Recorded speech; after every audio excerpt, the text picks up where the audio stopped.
Welcome back, everyone. Today we are back with Tommy. What's going on, man? How you doing? I am doing great. Happy to be back with you, chatting with you again. So thanks for having me on. Definitely, brother. Today we were going to talk about some coaching stuff. I feel like there's a lot of weird drama with coaching, Sure. right? And you and I That's a both good way to coaches. it's a good way to Um, put it. I mean, at least at the pro level, right? And we see Yeah. it at our level too. And I think what we wanted to discuss was when to leave a coach, when is an appropriate thing to Yep. leave a coach, and when is probably not an appropriate thing to coach Yeah. on, right? Because we see a Yep. lot of that. There's a lot of guys in our industry, clients that move around from coach to coach, Yep. right? 100%. If you want to Yeah. kick it off. Yeah. So I think we'll start on a more positive note, and we can chat about legitimate, warranted reasons to start shopping around for a coach or um, switch to your next coach. Mhm. And the main one that I would start with, and you can agree or disagree with this, is you gave them a legitimate chance, whatever that duration of time may be in your eyes. I think it needs to be appropriate, but you gave them a legitimate chance to get you in shape, get you whatever result or goal that you were trying to attain, whether that's getting ready for a show, being in shape, etc. Um, and they failed multiple times, right, to get you in shape or to get you just results in general. This could be a lifestyle client where, man, we've been dieting for 6 months. I'm hungry and I still don't look good. That's Yep. one example. And like I said, maybe 6 months. I don't know. Those are hard numbers to pick on what you feel is, appropriate. What's the appropriate amount of time in your opinion? I mean, it depends on the goal, right, and where they are. I mean, I have a guy now that's probably down 80 or 90 pounds, Yeah. but he's been dieting for over a year, so it takes time, Right. right? I Right. have another guy that I worked with when I was doing more in-person stuff. I worked with him for years and years and years, and we're still friends. I just unfortunately don't have time to be doing that in the gym anymore. And he lost something similar, over 100 pounds. It takes time, and there's plateaus, right? So it's Yeah, and that's another thing to remember is, like, let's say you're trying to get bodybuilding lean. The first time you get bodybuilding lean, man, it's tough. it takes time. It's tough because you start getting beach lean and you're looking good. It's like, man, you still got another 15, 20 pounds to lose. Yep. And you see people's eyes and hearts and souls when you tell them that, and they're just crushed. There's the other crowd that is like, cool, let's do it. Let's dig in.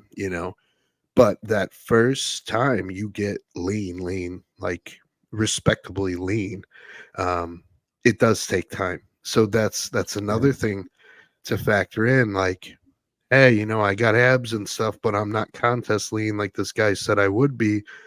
Do I need to find a different coach? It's like, well, maybe you guys are right on track and you're not giving it enough time because it's your first exposure to this type of challenge, right? Um, so that's one way to look at it. Yeah, I think, and the assumption there is that the client is doing everything that they're supposed to be doing, right? So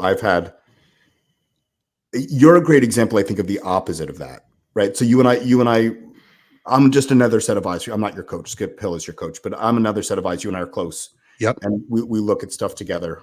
Yeah. Um, I consider myself a trusted source of eyes for you. That's what I'll 100%. call myself. And 100%. um, you're easy because you're very compliant. You do whatever is needed, right? You're really just looking for an honest opinion, and you'll do whatever it takes to get to whatever is Yeah. needed to be done. Hmm. So in that way, that's like the ideal situation, which is not always common. You tend to see that in your level amateur, and I think, and a lot of pro level guys. I think sometimes the pro level guys get carried away with Yeah, themselves or what other people are doing, and they don't want to listen anymore. and what I would stop you at is, I do what I'm told. I can do extra. I promise. It's in there. I can do whatever anyone wants me to. But I do what I'm told and what's prescribed. I don't sneak in extra steps. Yep. I don't sneak in extra cardio.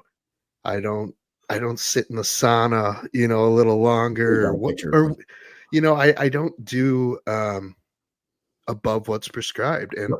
there's a few reasons. One is I respect my coaches and I trust them to make the right call. And two, when they go to make an adjustment, they need to know that they're making an accurate, sound adjustment. Because when I was really cutting out 20 carbs here and there, and you guys didn't know about it, and then you think a 20 carb reduction is going to be something worthwhile in it, It's not. and we don't see the results, and then I don't cut an additional 20 carbs on my end, and like now it's a wash. Yep. Or where do you go? Sometimes you get lost in all Yeah, these you different can. changes. Yeah, I think I've talked to AJ about that and Paul about that, and you and I probably talked about that off screen. That's the hardest stuff, I think, as a coach, is when you don't know, right? I think there's a huge relationship that's a give and take. Yeah. Like I know with you and I, like we trust each other. Like you Yeah. have to trust your coach, and I have to trust the athlete that you're doing within reason what we say, right? I Yeah. mean, Yeah. So 99% accurate is generally close enough, but yeah. I've So worked that with people who that would sneak in be food or take away food, or like yeah. if you Yeah. could tell me you're eating 300 grams of carbs in your medium day, and you're really eating 180, like you Right. said, how do I know where to move them? Because I'm thinking that you're reacting to 300, not 180. Yeah. And then we go, and not just on the dieting aspect, but when you go to enter peak week and it's about filling you back out. Because a lot of this is just biofeedback. I need to know how you respond to different things. Like we were looking at some pictures of yours yesterday, right? Mhm. Where you have like a gigantic, skip load. And we were just talking about your body's reaction to that. And so, but that's very important for us all to be on the same page. Like this is what occurs when you do this. Yep. So we know, but if Yep. you're not telling the truth about what you're doing, how do Yeah. we know how you react? And we know how to time it because I ate that meal on Sunday. So let's say we want to load for a show. I know exactly the day that my water is gone Yep. from the skip load. I know exactly the day that my waist is tight again. The abs are deep and defined again. And for me, that is normally 4 days out from my skip load day. So that's how we peak for a show. We're practicing it year round. I skip load year round. And I've done it for 4 years now. So I'm very in tune with how those processes work. And you can see it now too, how it's working. And you're like, okay, he knows that water is going to be gone by Thursday. Yep. So yeah, that would be the first warranted reason, is just multiple failed attempts to get. Yep. The second one, in my opinion, and we touched on this a little bit, just bad communication on the coach's end, not being clear, poor feedback from the coach. Just, sometimes, like, let's say in the off season, someone's trying to grow and they send their check in, they're up like a half a pound, they look bigger. You don't see much fat accumulation or anything like that. You just say, hey, let's go again. Same plan next week, right? I know you have hundreds of check-ins that are just like that. Some guys may anticipate that being poor feedback, but Yeah. really, I mean, bodybuilding is quite boring when you're trying to grow. Yeah, unfortunately. Yeah, and also like we can't. I mean, sometimes the changes are so minor. What are you going to say? But I do agree. I try at least, and you can speak to that because I give you feedback. So maybe you can be honest. If I try to not do the one word or one sentence thing. Like I'd rather talk about what I see. Yeah, Right. Like I'll never be insulting, but I'll say if something concerns me, I'll 100%. generally tell you in a Yeah, respectful way.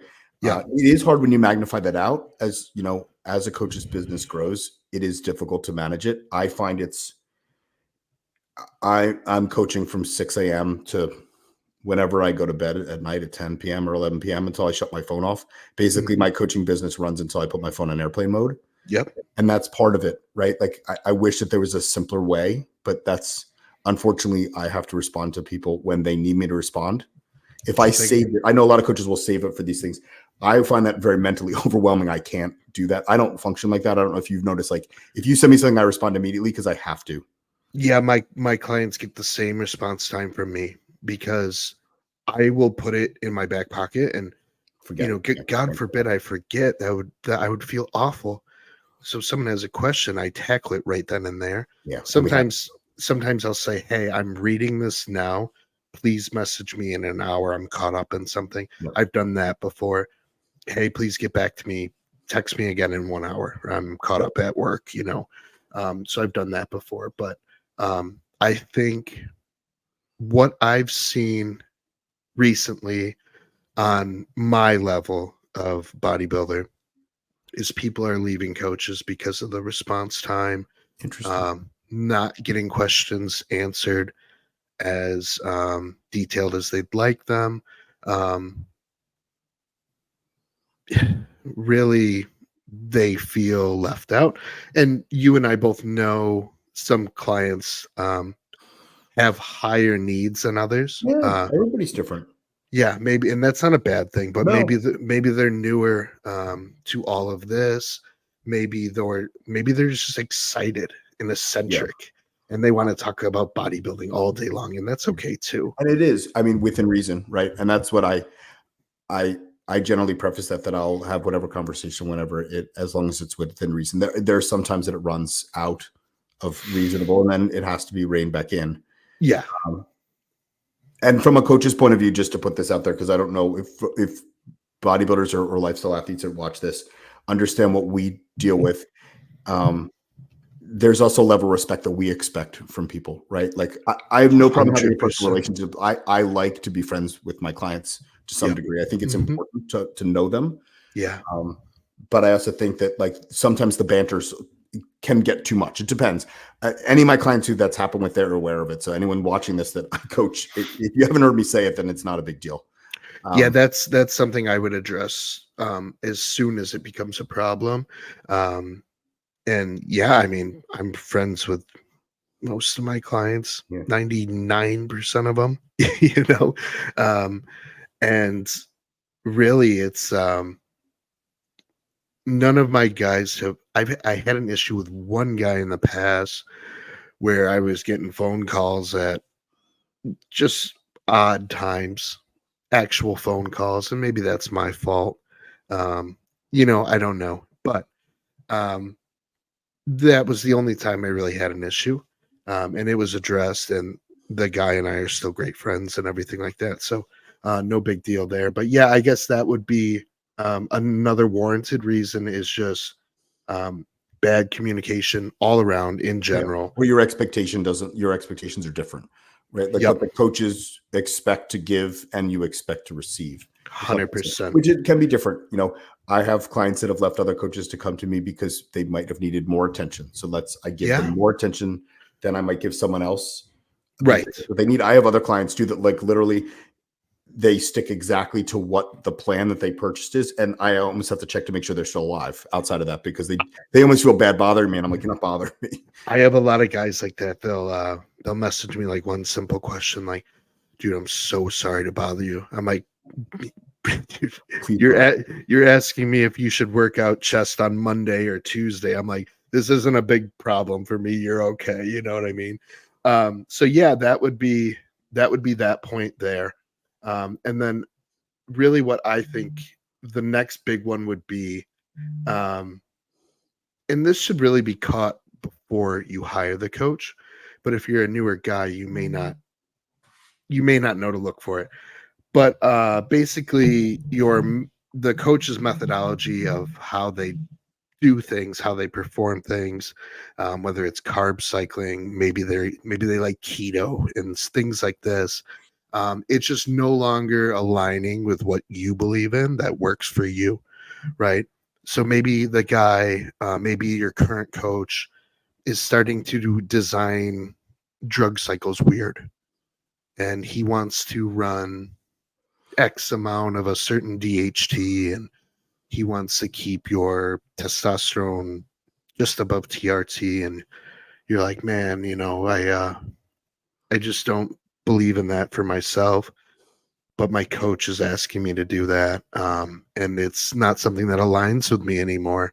Um, so I think, right. So I think that would be a warranted reason, where your coach starts changing things that he believes in and applying them to you. And maybe that's not how your coach got there to begin with. Maybe you want to know, hey, coach, what did you get or what did you do to be where I want to be? I don't want to know what you do now because what you do now may be different, or maybe Totally it's still relevant. the same, right? It might be, but It could be, yeah. But there's the phenomenon you're describing now is common, right? And it's common. not really the way that most of these guys are getting there. No. And the other thing is, I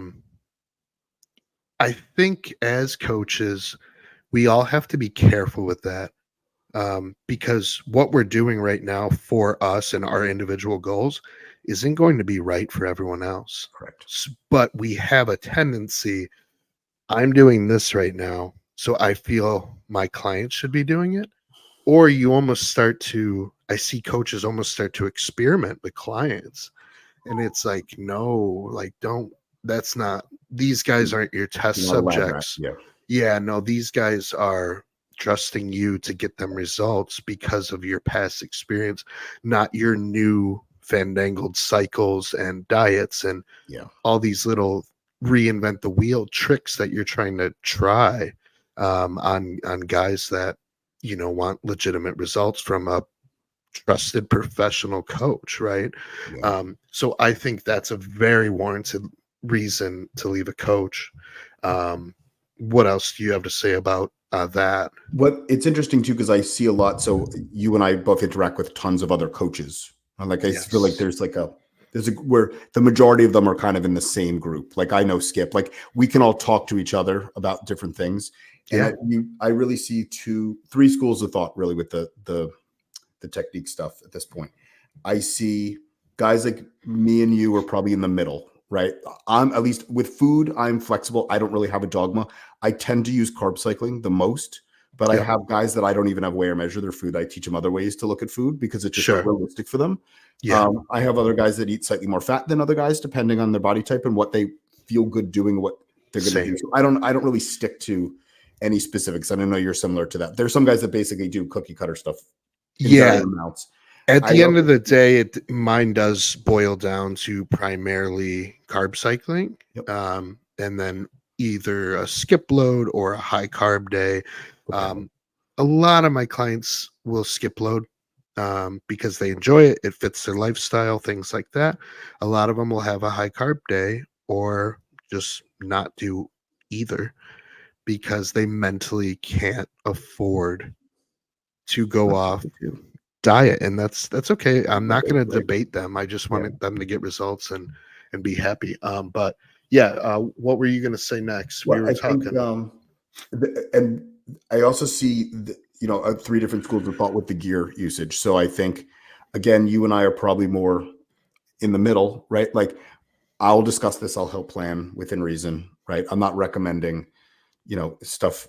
But this is definitely something I'm open to because it's a big deal. And I also don't want, from my experience, most people don't have a clue what they're doing. So I don't really want people rampantly just making up their own garbage because you see scary stuff out there. Yeah. Um, and that goes for, you see lots of pro bodybuilders that don't know what they're doing, that just make up random cycles. I think that there's a school of thought. There's a lot of older school coaches that don't touch the gear thing at all, right? They'll do food, they'll do everything else. They don't talk about gear. That's your deal, right? And we don't need to name names, but there's a bunch of bigger coaches that don't touch that at all. So if Yeah. if you're a client and you're seeking out a coach, that's a question you should probably ask the coach before you sign up. Is gear something that's discussed It's a big in depth? question. Because if it's not, and you need help with that, they're probably not the right coach for you, right? If you don't need, specific help with that, then maybe that is the right coach. And then I see then on the way other extreme, which is the scariest version of this to me, is the ones that then do really rogue things or make up stuff that doesn't make any sense, right? Like Mhm. using no testosterone, using Mhm. things like nandrolone only. Now, again, there could be a purpose for anything. Sure. Anything in theory might work. There's a reason why 99% of us do the same thing, right? Maybe in varying amounts, Yeah. but like there's pretty much a blueprint that's always worked, and Yeah. we don't need to vary. Is there going to be some outlier that might need Nandrolone only? Sure. Maybe, but Maybe. I'm never going to find out No, because I'm never going to try it. And that's just I've had one and I got him on test. So who knows? So I don't know if there is actually anyone that needs an Nandrolone only. I had a guy come to me and he was on Nandrolone only. And he said, I cannot take testosterone. And I said, yes, you can. And I said, you don't have to, but I'd like us to try to figure this out. And we started him in the dirt low, tiny, tiny, tiny injections, right? Daily, sub-Q. And we just worked his way up. And now he's running 200 milligrams a test. He feels great. He has his libido back. And, you know, he feels good again. And someone told him along the lines, you can't run testosterone. Your body just won't process it. And I'm like, dude, no. And that's you got good balls. Coaching, What do you mean? Bad coaching to just tell someone they can't do something like that. Right. I mean, if someone wants to do something like Trenbolone only, that's dumb.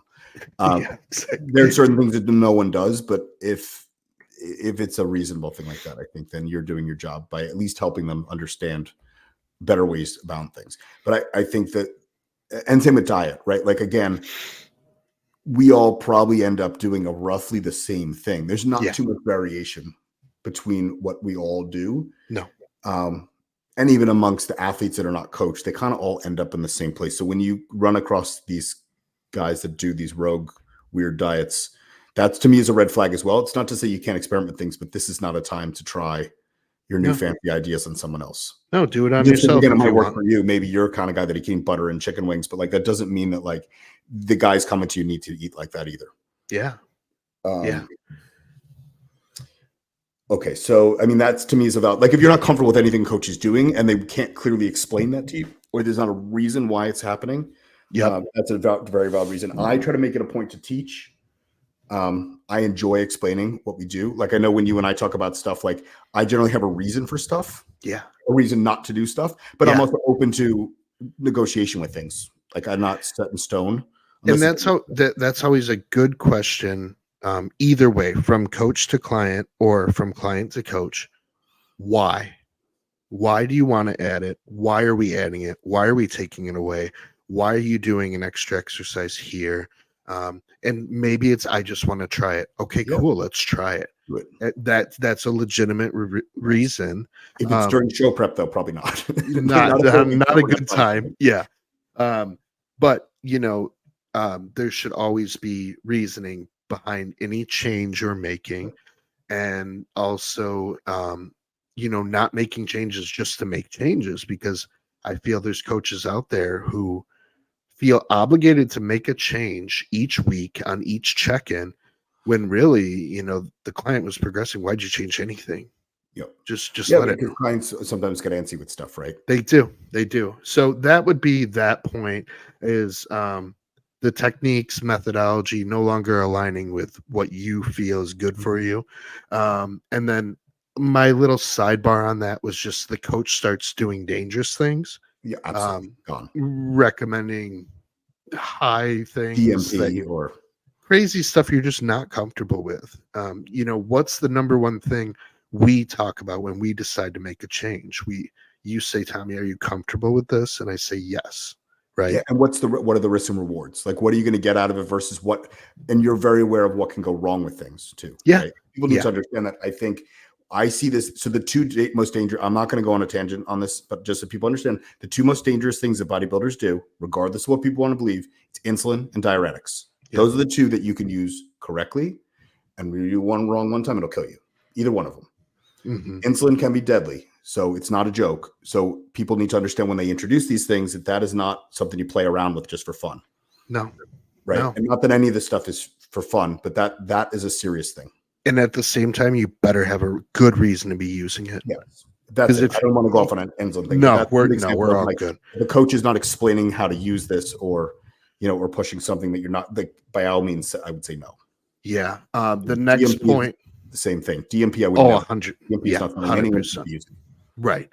The next reason that's warranted to leave a coach, in my opinion, would be the coach isn't treating all clients with the same amount of attention or you know, quality information and giving as much time to one client that he does or she does to the other clients. I think there's coaches, and this might not be on my level of coaching, but I see it on the high level of coaching Yeah. where you have these big names and they're putting a lot Yeah. of Their time. reputation rides on these, you know, Yeah, these into their Olympia level guys, and like they don't really care about the guys like you and I that sign up for it. yeah, and you never really see any of their everyday Well, clients. because they don't ever amount to anything, because They there's don't. nothing goes into them, or They they just don't. don't pay any attention. I will Yeah. say on my end, I don't know how you do your. I mean, I have an idea of how you do your coaching, but I don't want to speak to it. Mhm. Be off tone. Um, I have different levels of coaching that I offer, and clients select their level. So I'm not telling someone what they need to do. I think for show prep, there's a direction definitely that someone should be heading.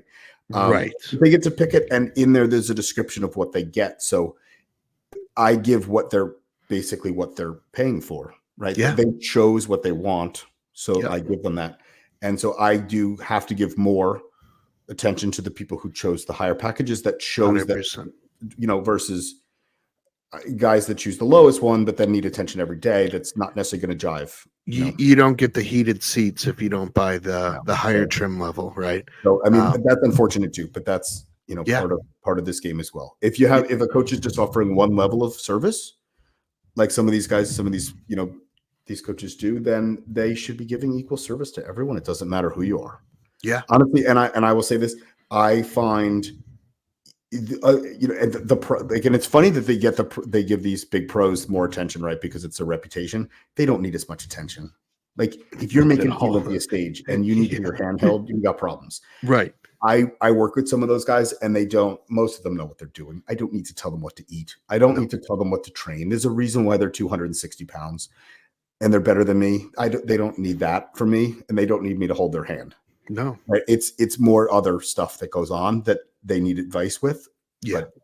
But whereas you and I both have guys that are brand new at this sort of stuff, like lifestyle people that just don't know, right? Yeah. Why do we use this carbohydrate? Why do we use this method? Why is this the way it's done?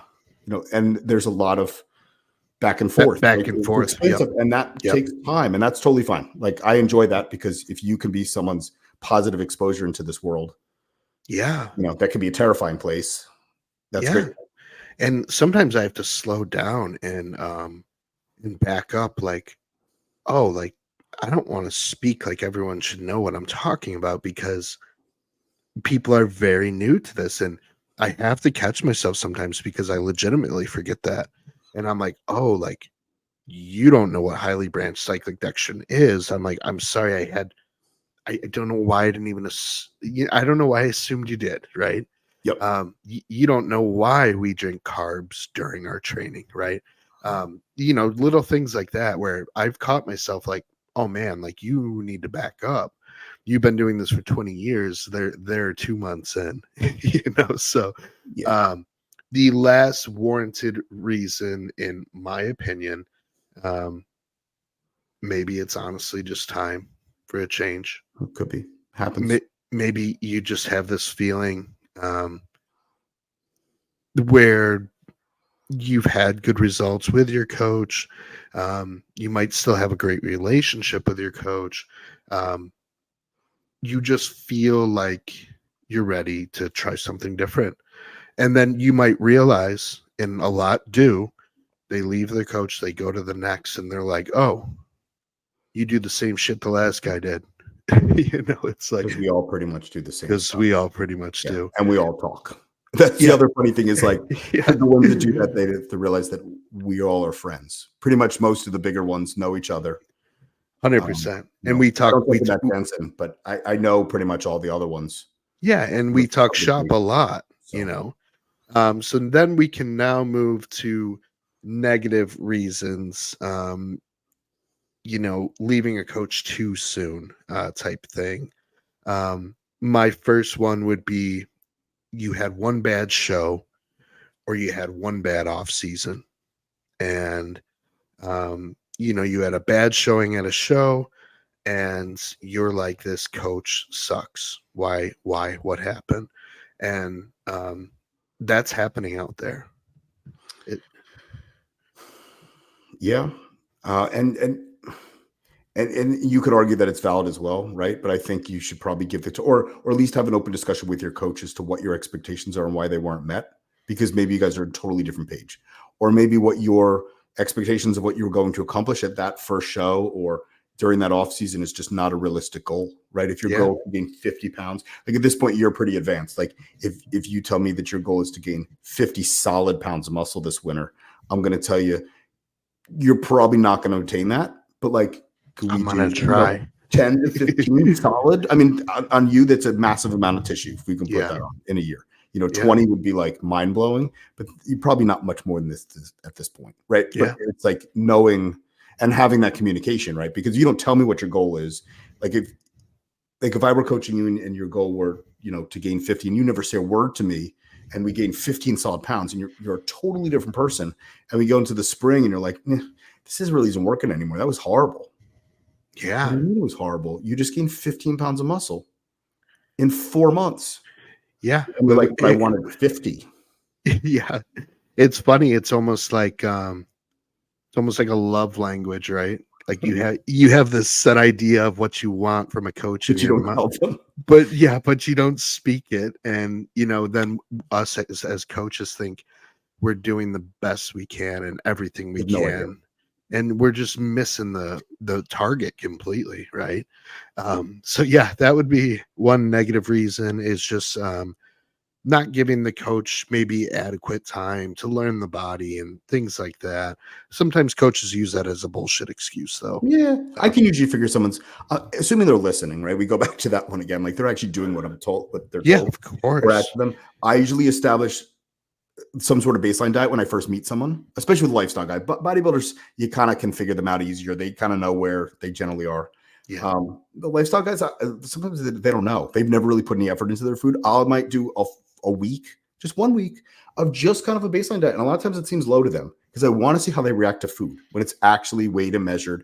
And I want to see how their metabolism works, right? Are they not losing weight at, you know, I'm just making up a number. If they don't lose weight at 2,000 calories, you know, we're not going to go to 3,000. No. And the goal is, you know, fat loss. So I kind of need to see, and then I will adjust from there. But it's that's generally what I'm always doing, is setting an initial plan. Yeah, and you pivot. Riding it for 2 weeks and seeing how their body responds. Yeah, and I mean, when you and I first started talking, right? We moved a couple metrics around just to see how your body would react, and then we went right to something else. Like as soon as we figured out what your body was doing, it was time to move. We didn't hang out there for 6 months waiting. No. Yeah. Right? It's just I needed to see what was going on, and it happened, and you go. Right. And you do the same thing. We all do the same thing. But the communication's key. I had a woman once that I coached years ago for bikini, which I don't coach females anymore, but she was eating a Lenny and Larry's cookie, you know, those gigantic vegan things. Yeah. She was eating one of those every day, but not telling me.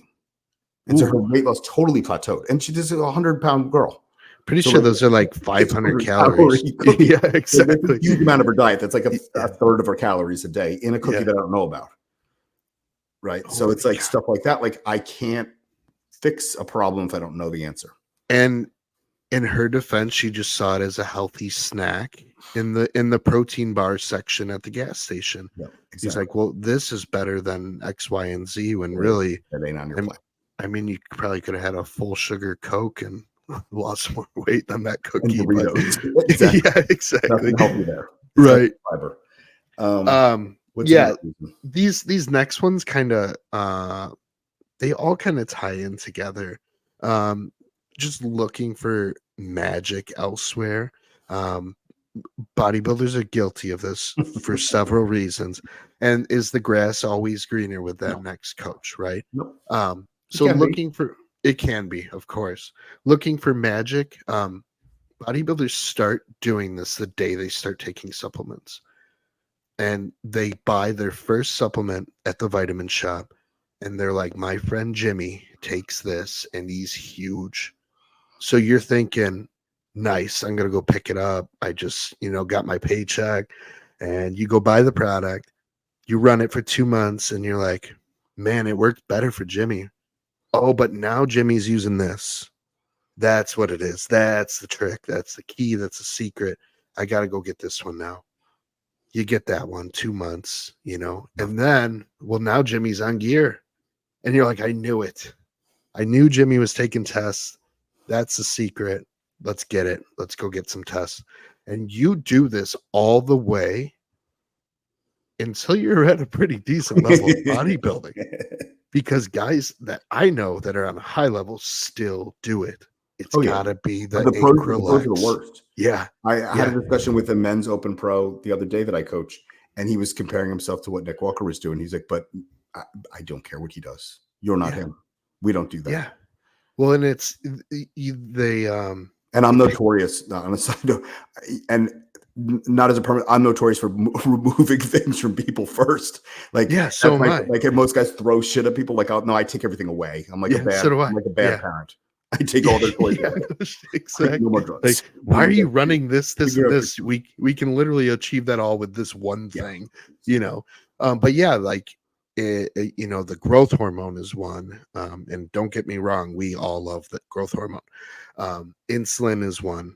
Insulin's got to be the secret. It's got to be the difference between. It's got to be the difference between the pros and the amateurs. Right. Yeah, exactly. And then it gets into Increlex. That's the secret. Why is it the secret, Kurt? Because no one can get it. No one can get it in the U.S. because it's not here. The only Increlex in the United States is in a hospital locked in a cabinet. Right. So we put it on this pedestal, like it's the magic. That's why Nick Walker's big. That is totally why. It's not because he's like just been pushing everything for 12 or 13 years at this point, right? Yeah, and he doesn't consistently care. Whatever the freak it takes to win. Yeah, he doesn't care. And he's a champion. I mean, no, totally. But I think with that mentality, people need to understand. Not to totally change the subject, but the difference between those guys, you know, and you have that. You have that trait too, and sometimes I have to rein some of that back in because it can be dangerous. Is you willing to do whatever it takes at your own danger, right? There's times that I'm like, Tommy, let's take a step back. This is we'll get there, you know. Yeah, I'm guilty of that. I always will. I think everyone is to some extent, but the bigger, the more successful those guys are, very eager to push and push and push and push and push until things fail. Yeah, so that was one of my main negative reasons is you just think this next coach has this magic trick that your coach doesn't. Your coach is not telling you something that this other coach knows.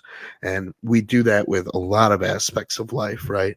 You know, back to my made up story of Jimmy taking X, Y, and Z supplement. That's why he's bigger than you. You got to do what he's doing, and then you'll have the secret. People are doing this with coaches. They say, you know, Justin Harris, for example. I love Justin Harris. He's a great coach. Mm-hmm. They watch Paul's transformation when Paul put on, let's call it 50 pounds of stage weight.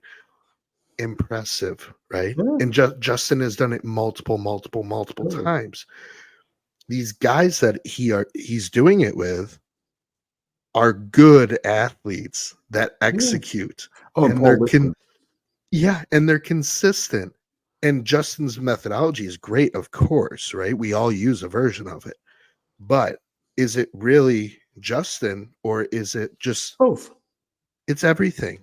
I'm only as good as my guys that listen to what I say. I could 100%. Yell at the wall to eat more right. It's not going to do any good. Right. So guys. Now, Paul's a great example of that. Paul has fantastic genetics. Paul works really hard. This is his entire life. I talk to Paul 10 times a day. This is what he does. It's what we both do. He doesn't spare anything. No.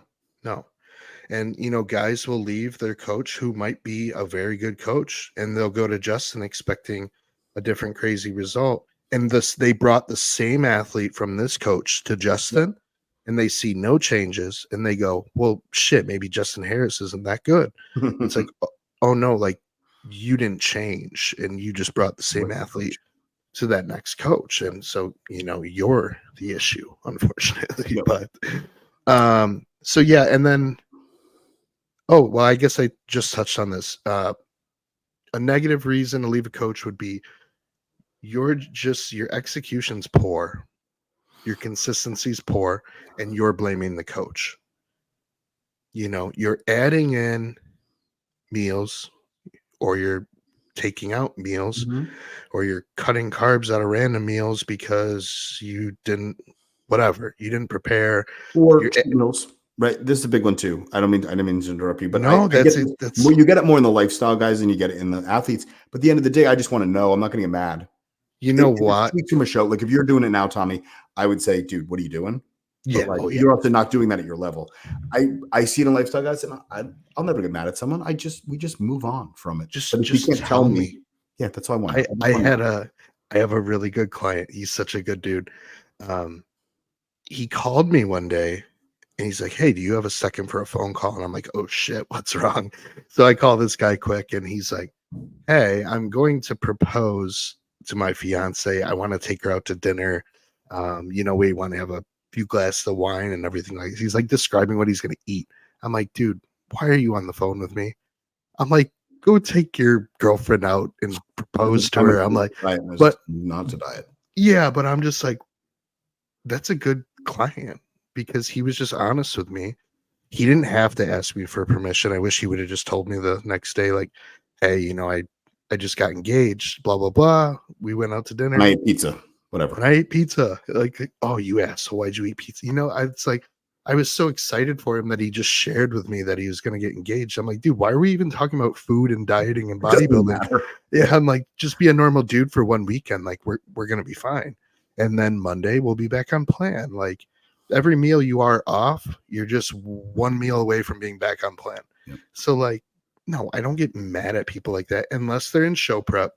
And That's then different. it's And those guys know who they are and what they're doing. or unless, like you said, they lie Yeah. or they're doing it every week. Yeah. And I will tell you, you probably do the same thing. I know AJ does it. I'm sure Paul will do it as well.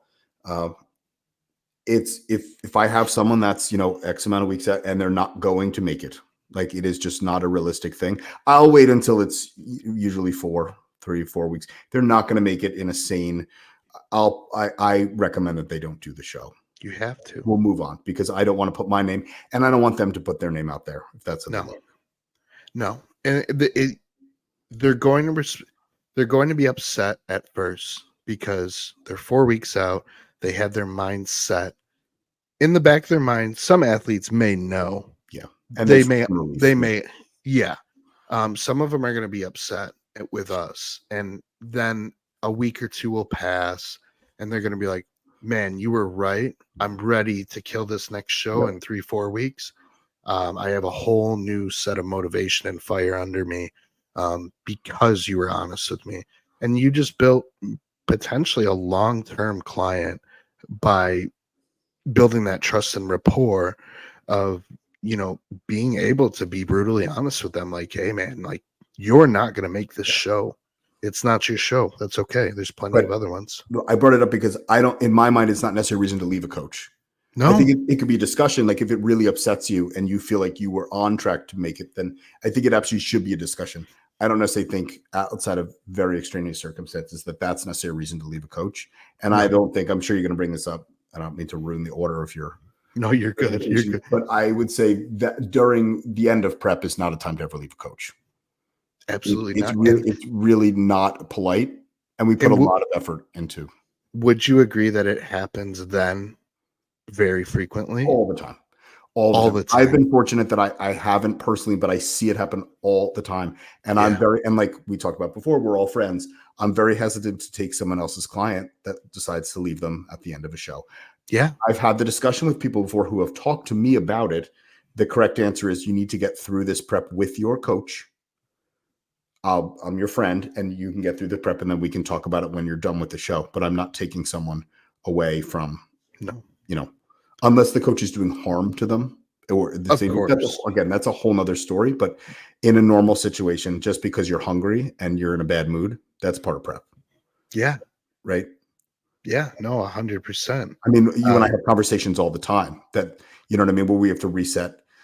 And this is, I'm just giving people a window into what goes on, right? I think that there's a lot of mindset stuff that people don't see on the outside, and I think Oh you and I are man. constantly, and it's not a one way thing. Like you are a friend of No. mine, and I give you the same stuff. Like I have something occurring in a day or two from now. Like I'm very transparent with how I feel about things and what goes on Yep. in my life with you.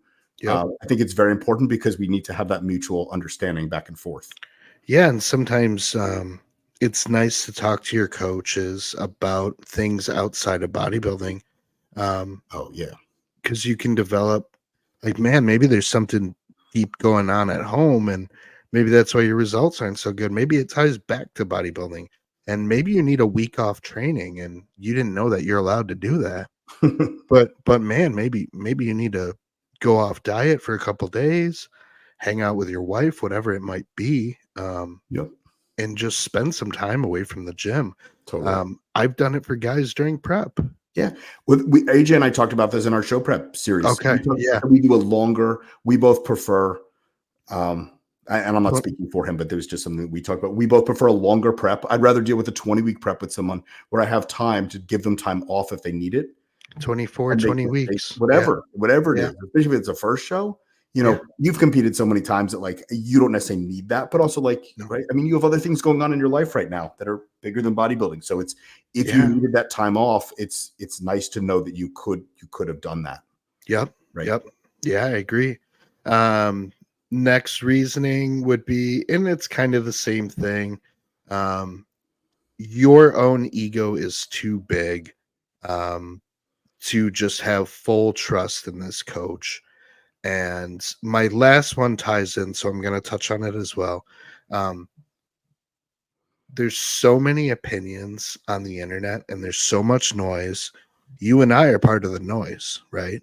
We are putting out content, we're putting out information, and it may slightly differ than what this person's coach is telling them, whether that's about dieting, training, drug use, things like that. There's just so much access to all this information out there. Now more so than when we were coming up, we had magazines Jesus. and we had internet forums.